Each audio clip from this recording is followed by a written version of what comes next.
Hinatulang guilty ng Sandigan Bayan, Sinooy Maguindanao Governor Datu Sajid Islam Ampatuan para sa kasong graft at malversation of public funds.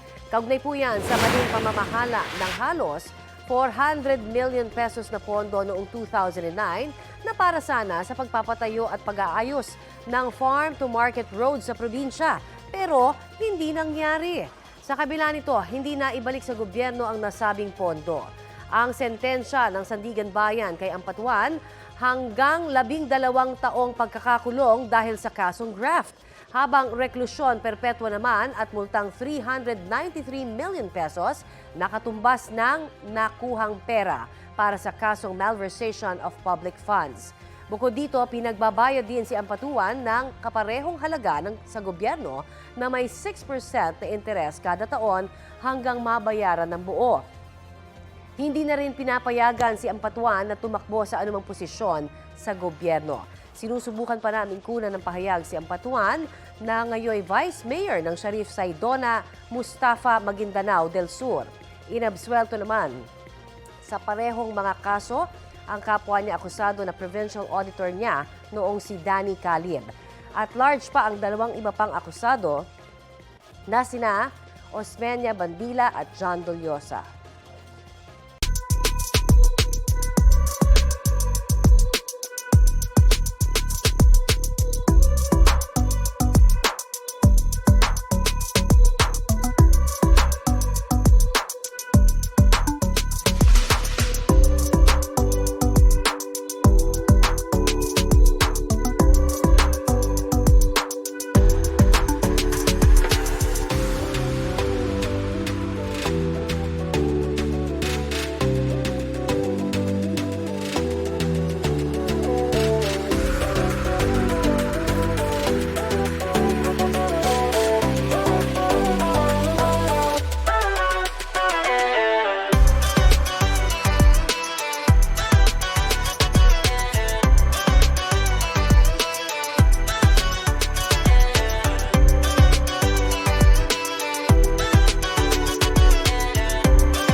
Kapuso, para sa mga maiinit na balita, mag-subscribe sa GMA Integrated News sa YouTube.